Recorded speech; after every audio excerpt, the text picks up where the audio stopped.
Good morning students. So this is the part 4 fourth video of the chapter the climate. हमने already climate के बारे में बहुत discuss करा था 3 वीडियोस में, और हमने उसमें मॉनसून के बारे में स्टडी करा था। अब हम सीजन्स स्टार्ट करेंगे इस वीडियो में। The monsoon type of climate is characterized by distinct seasonal pattern.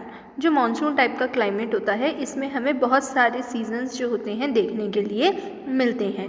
The weather conditions greatly change from season to other season, और जो वेदर कंडीशंस होती हैं वो भी सीज़न टू सीज़न चेंज होती हैं। विंटर्स में जैसे कई बार क्लाउडी हो जाता है, जो सन का ब्राइटनेस है वो कम हो जाता है। सेम टाइम समर में जो सन की ब्राइटनेस है वो ज़्यादा होती है, बिल्कुल क्लियर स्काई होता है। तो इस तरीके से वेदर कंडीशंस भी सीजन्स के अकॉर्डिंग चेंज होते हैं। These changes are particularly noticeable in the interior of the country. The coastal areas do not experience much variation in the temperature, through there is variation in rainfall pattern. जो mainly हमें changes देखने के लिए मिलते हैं, differences देखने के लिए मिलते हैं, वो हमको कॉन्टिनेंटल या लैंड लॉक्ड एरिया पे ज़्यादा मिलते हैं, मतलब जहाँ लैंड होती है, और कोस्टल एरियाज़ पे कम होते हैं, क्योंकि वहाँ पे वाटर के कारण चाहे टेम्परेचर विंटर्स में हो या समर्स में हो वो मॉडरेट ही रहता है, ना ज़्यादा ठंडा होता ना ज़्यादा गर्म होता है। How many seasons are experienced in your place? आपके प्लेस में कितने सारे सीजन्स देख सकते हैं? जैसे हम इंडिया में देखते हैं we have 6 seasons. 4 main seasons can be identified in India. जैसे हम इंडिया में देख सकते हैं कि 4 सीजन्स जो इन्हें हम डिस्कस कर सकते हैं। अदर सीजन जो है वो इतने नोटिसेबल नहीं है, डिफरेंस नहीं होता, इसलिए हम उनको डिस्कस नहीं करते। The cold season and the hot weather season, the advancing monsoon and retreating monsoon. क्योंकि स्प्रिंग और ऑटम में इतना चेंज नहीं होता है, इसलिए हम उन्हें डिस्कस नहीं करते। तो हम एक एक करके अब इन चारों सीजन्स को डिस्कस करेंगे। तो सबसे पहले हम जो डिस्कस करेंगे वो है cold weather season, winter. The cold weather season begins from mid November in northern India and stays till February. जो कोल्ड सीजन होता है ये मिड नवंबर में, मतलब नवंबर के बीच में अप्रॉक्स 15 to 20 नवंबर के आसपास स्टार्ट होता है और फरवरी तक रहता है। December and January are the coldest month in the northern part of India. और जनवरी और दिसंबर में जो होते हैं वो सबसे कोल्डेस्ट मंथ होते हैं। The temperature decreases from south to north, और जो टेम्परेचर है वो साउथ टू नॉर्थ डिक्रीज़ होता जाता है इंडिया में। क्यों? क्योंकि सदर्न पार्ट जो है वो ट्रॉपिक ऑफ कैंसर के नीचे है, और ट्रॉपिक ऑफ कैंसर के नीचे इक्वेटर भी है। तो जैसे जैसे हम ट्रॉपिक ऑफ कैंसर से नीचे की तरफ यानी 0 डिग्री की तरफ जाएंगे तो विंटर कम होते हैं। इसलिए इंडिया में जब हम नॉर्थ से साउथ की तरफ जाते हैं तो सर्दी जो है वो कम होती जाती है, यानी कि जब हम साउथ से नॉर्थ आएंगे तो टेम्परेचर जो है वो कम होता जाएगा। The temperature decreases from south to north. The average temperature of Chennai on the eastern coast is between 24 degree to 25 Celsius. अगर हम चेन्नई का टेम्परेचर देखें तो 24 से 25 डिग्री सेल्सियस रहता है, while northern plains it ranges between 10 degree Celsius to 15 degree. और जो नॉर्दर्न प्लेन्स हैं यानी कि जो नॉर्थ इंडिया का पार्ट है वो उसका टेम्परेचर 10 डिग्री तो 15 डिग्री सेल्सियस रहता है। Days are warm and nights are cold. Days गर्म होते हैं क्योंकि सनशाइन होता है, और नाइट्स कोल्ड होती हैं। Frost is common in north America and the high slopes of the Himalayas experience snowfall. और नॉर्थ अमेरिका में, नॉर्थ इंडिया में जो नॉर्थ पार्ट है हमारा, वहाँ पे हमें स्नोफॉल देखने के लिए मिलता है, अधिकतर हिमालयाज़ वाले पार्ट पे। During this season the north east trade winds prevail over the country. और इस समय कंट्री में कौन सी विंड्स चल रही होती हैं? North east trade winds. They blow from land to sea. और कहाँ से कहाँ चलती हैं? लैंड से सी की तरफ। For most part of the country it is dry season. और इसलिए विंटर सीजन ड्राई होता है क्योंकि विंड्स लैंड टू सी चलती हैं, और जो विंड लैंड से चलती हैं वो ड्राई होती हैं। Some amount of rainfall occurs on the Tamil coast from these winds here they blow from sea to land. क्यों? क्योंकि यहाँ पे कुछ विंड्स C2, ये बिल्कुल कोस्टल एरिया है, इंडियन ओशन और बे ऑफ बंगाल के पास है, तो यहाँ पे क्या होता है कि कुछ लैंड टू सी तो चलती हैं विंड्स, पर कुछ विंड्स C टू लैंड भी होती हैं, लोकल विंड्स, जिनके कारण तमिलनाडु को विंटर्स में कुछ टाइम के लिए रेनफॉल मिलता है। इन the northern part of the country winds high pressure region develops, और विंटर सीजन में नॉर्थ पार्ट जो है कंट्री का, वहाँ पे क्या है, हाई प्रेशर डेवलप हो जाता है। With light winds moving outwards from this area, और जो लाइट विंड होती हैं वो बाहर की तरफ मूव करने लग जाती हैं। Influenced by the relief these winds blow through the Ganga valley from the west and the north east, और ये किस तरफ फ्लो करती है, गंगा वैली की तरफ से ये विंड्स ब्लो करना स्टार्ट करती हैं वेस्ट और नॉर्थ वेस्ट की तरफ। The weather is normally marked by clear sky, जो स्काई होता है वो क्लियर होता है, टेम्परेचर लो होता है, ह्यूमिडिटी लो होती है, और फीबल वेरिएबल विंड्स, मतलब कि जो कम विंड्स होती हैं, काम विंड्स होती हैं। Characteristic feature of the cold weather season over the northern plain is inflow of cyclonic disturbances from the west and the north east, और इस समय मेडिटेरियन सी से कुछ वेस्टर्न डिस्टर्बेंसेज होती हैं, हम उसको वेस्टर्न डिस्टर्बेंस बोलते हैं, और वो जब आती हैं तो उसके कारण से जो हमारा वेस्टर्न पार्ट है कंट्री का, वहाँ भी रेनफॉल होता है। The low pressure system originate over the Mediterranean sea, क्यों होता है? क्योंकि मेडिटेरियन सी पे लो प्रेशर एरिया होता है और इंडिया में हाई प्रेशर होता है, और आपको पहले भी बताया था ना कि winds always move from high pressure to low pressure. So western Asia and move to into along with the westernly flow, और पर उनका फ्लो कहाँ हो जाता है? वेस्टर्न में, क्योंकि उससे भी कम प्रेशर हमें जो मेडिटेरियन सी का वेस्टर्न है वहाँ मिलता। इस वजह से इनका मूवमेंट वेस्टर्न साइड ना होके ईस्टर्न साइड होता है, तो हम इन्हें, क्योंकि हम इनके ईस्ट में हैं मेडिटेरियन सी के, इसलिए हम इसको वेस्टर्न डिस्टर्बेंस बोलते हैं। They cause the much needed winter rains over the plains and snowfall in the mountains, और इस कारण से यहाँ पे रेन होती है और स्नोफॉल भी होता है। स्नोफॉल हिमालयन वाले रीजन में और rains western and northern part में। Although the total amount of winter rainfall locally known as mawat, और लोकल लैंग्वेज में यानी हमारी आम भाषा में हम इसको मावट बोलते हैं। And they are immense importance for the cultivation of rabi crop, और क्योंकि राबी क्रॉप जो है वो अभी नवंबर दिसंबर के टाइम पे विंटर्स में ग्रो करा जाता है, जो उसके सीड्स होते हैं सोन करा जाता है, इसलिए ये जब फरवरी में जो रेनफॉल आती है ये राबी क्रॉप के लिए बहुत इम्पॉर्टेंट होती है। The peninsular reason does not have a well defined cold season, और पेनिनसुलर रीजन में इसलिए वेल डिफाइंड कोल्ड सीज़न हमें नहीं देखने के लिए मिलता, मतलब कोल्ड सीज़न जो विंटर्स हैं वो कम होते हैं, मॉडरेट टेम्परेचर रहता है। There is hardly any noticeable seasonal change in temperature pattern during winter to the moderating. इनका चाहे हम विंटर्स देखें चाहे समर्स देखें, दोनों टाइम ही इनके जो टेम्परेचर है वो मॉडरेटिंग रहता है, ना ज़्यादा समर्स होते ना ज़्यादा विंटर्स होते। द हॉट वेदर सीजन यानी summer, due to the appearing northward movement of the sun the global heat belt shifts northward, क्योंकि पूरा जो सन का फोकस होता है वो इस समय 2300 degree half Tropic of Cancer पे होता है, इसलिए जो इंडिया का नदर्न पार्ट है यहाँ पे बहुत ज़्यादा सनलाइट इंसोलेशन होता है और समर्स होते हैं। It is hot season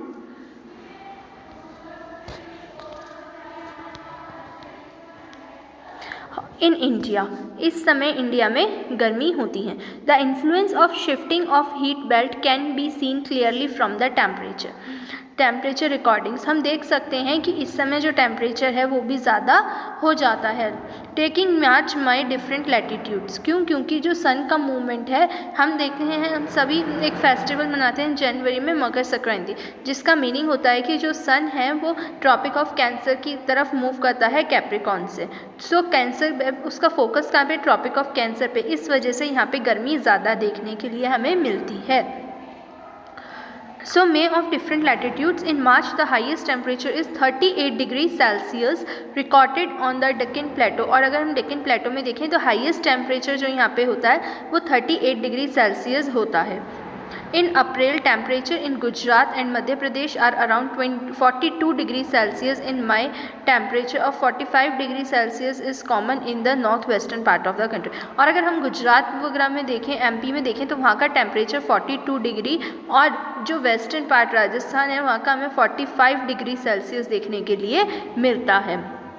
in peninsular India temperature remain lower due to the influence of ocean. और क्योंकि यहाँ पे मैंने आपको जब विंटर्स पढ़ा था सीज़न जब भी बताया था, क्योंकि यहाँ पे ओशियंस का इन्फ्लुएंस है इसलिए इनके ना ज़्यादा सर्दी होती ना गर्मी. The summer months experience raising temperature and falling air pressure in the northern part of the country. और समर्स के टाइम पे हमने समर के टाइम पे जो जगह का टेम्परेचर है वो बढ़ जाता है, मतलब हाई हो जाता है और प्रेशर कम हो जाता है. तो इसलिए लैंड जो है वो कौन सा एरिया बन जाती है, low pressure area. Towards the end of May an elongated low pressure area develops in the extending from Thar desert in the north west to Patna and Chota Nagpur plateau in the east and south east. और राजस्थान से लेके छोटा नागपुर प्लेटो, पटना तक, झारखंड तक पूरा ये reason जो होता है ये लो प्रेशर एरिया बन जाता है क्योंकि टेम्परेचर हाई होता है. Circulation of air begins to set in around this stuff. A striking feature of the hot weather season is the loo. जो सबसे ज़्यादा मेन फीचर होता है हॉट समर सीजन का वो है लू. There are strong gusty hot dry winds during the day over the northwestern India. कैसी विंड्स होती हैं, हॉट विंड्स होती हैं, ड्राई होती हैं और गस्टी एंड डस्टी होती हैं, मतलब बहुत ज़्यादा धूल उड़ाती हैं. Direct exposure to these winds may even prove to be fatal. Dust storms are very common. और इस समय पे जो डस्ट स्टॉर्म्स होते हैं वो बहुत ज़्यादा कॉमन होते हैं. During the month of May in the northern India. और कौन से मंथ में, मई के मंथ में. These storms bring temporary relief as the lower temperature and may bring light rain and cool breeze. और इसकी वजह से यहाँ पे जून के मंथ में या आसपास में कभी कभार हमें यहाँ पे हल्की सी रेन और ठंडी हवाएं देखने को मिलती हैं. This is also season called localized thunderstorm. और हम इनको लोकलाइज्ड थंडरस्टॉर्म बोलते हैं, मतलब कि बीच बीच में इतनी ज़्यादा गर्मी होने की वजह से थंडरस्टॉर्म्स आते हैं, यानी रेन और ठंडी हवाएं. This is also known as season for localized thunderstorm associated with violent winds. क्या होता है, वायलेंट विंड्स होती है मतलब तेज़ हवाएं. टॉरेंटियल डाउनपोर्स मतलब कुछ बरसात की बूंदें. Oftenly accompanied by hail. और कई बार ओले भी पड़ जाते हैं. In West Bengal these storms are known as Kal Baisakhi. और इस ही रेनफॉल को, इस थंडर स्टॉर्म को वेस्ट बंगाल में हम काल बैसाखी बोलते हैं. Towards the close of summer season pre monsoon showers are common. फिर कुछ जैसे ही समर्स पूरे होने वाले होते हैं उससे पहले मानसून स्टार्ट होता है और मानसून से पहले आता है प्री मानसून. प्री मानसून यानी कि हमें बहुत हल्की बारिश देखने को मिलती है. They help in early ripening of mangoes. और ये किसके लिए हेल्प होती है कि आम जो है इस समय अच्छे से पक जाता है. केरला एंड कर्नाटका रीजन में आती है ये वाली बारिश. और often refer to mango showers, इसलिए हम इस रीजन में इसको मैंगो शावर्स के नाम से भी जानते हैं. Advancing monsoon. Advancing monsoon means rainy season. By early June, the low pressure conditions over the northern plains intensifies. इस समय जून के समय गर्मी हो रही होती है और उस गर्मी के कारण पूरा जो इंडिया का लैंड है वो क्या बन जाता है, low pressure area. It attracts the trade winds of southern hemisphere. इसलिए ये जो सदर्न हेमिस्फीयर की ट्रेड विंड्स होती हैं उनको अपनी तरफ अट्रैक्ट करते हैं. This south east trade winds originate over the warm subtropical area to the southern coast. इसलिए विंड्स कहाँ से ओरिजिनेट होती हैं, ओशियन से, सदर्न से ओरिजिनेट होके इंडिया की तरफ ब्लो करती हैं. They cross the equator and blow in south. और वो इक्वेटर को क्रॉस करके साउथ इंडिया की तरफ ब्लो करने लगती हैं. Westerly direction entering the Indian peninsula as the south west monsoon. और वो इंडियन ओशियन की साइड से दो पार्ट्स में, ईस्ट एंड वेस्ट में डिवाइड हो जाती हैं. One is bay of Bengal branch and other is Arabian sea branch. और दो ब्रांचेस में डिवाइड होने के बाद इंडिया में एंटर करती हैं। As these winds blow over warm ocean they bring abundant moisture to the subcontinent. और क्योंकि ये वार्म एरिया से आती हैं, इक्वेटोरियल एरिया से आती हैं, इसलिए ये अपने साथ मॉइस्चर लेकर आती हैं। These winds are strong and blow at the average of velocity of 30 kilometre per hour. और इनकी जो एवरेज वेलोसिटी होती है, वो चलने की जो स्पीड होती है वो 30 किलोमीटर पर आवर होती है। With the exception of the extreme northwest, the monsoon winds cover the country in about a month। और इसी के साथ हम देखते हैं कि ये विंड्स जो होती हैं पूरी कंट्री को लगभग कवर कर लेती हैं। The inflow of the south west monsoon into India brings about a total change in the weather. और इसके साथ इंडिया का जो पूरा वेदर है वो टोटली चेंज हो जाता है, और इस समय सारा जो इंडिया ड्राई था अब वो वेटलैंड में चेंज हो जाता है, यानी सब जगह वाटर वाटर हो जाता है, रेनफॉल होती हैं। Early in the season, the windward side of the western Ghats receives heavy rainfall। और जो वेस्टर्न घाट्स हैं उसकी जो विंडवर्ड डायरेक्शन है, यानी जहाँ से विंड आती है उस डायरेक्शन की तरफ बहुत सारी रेनफॉल होती हैं। अबाउट मोर देन 250 सेंटीमीटर, मतलब 250 सेंटीमीटर से भी ज़्यादा। The Deccan plateau and parts of Madhya Pradesh also receive some amount of rain in spite of lying in the rain shadow area. और इस कारण मध्य प्रदेश को भी कुछ रेन्स मिलती है, ठीक है, कम होती है पर मध्य प्रदेश में भी इसके कारण कुछ बारिश होती है। The maximum rainfall of this season is received in the north eastern part of the country. जो मेनली बारिश होती है इस ब्रांच के कारण वो नॉर्थ ईस्टर्न पार्ट में होती है। Mawsynram in the south ranges of Khasi hills receives the highest rainfall. और जो बे ऑफ बंगाल ब्रांच की वजह से सबसे ज़्यादा बारिश होती है वो मौसेरम में होती है। Highest average rainfall in the world, पूरी वर्ल्ड की सबसे ज़्यादा बारिश मौसेरम में होती है।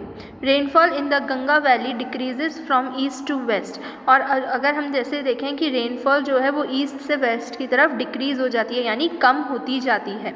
Rajasthan and some parts of Gujarat get scanty rainfall. इस वजह से गुजरात और राजस्थान के कुछ पार्ट्स में बहुत कम बारिश होती है, इसलिए हम राजस्थान में डेजर्ट देखने के लिए मिलता है।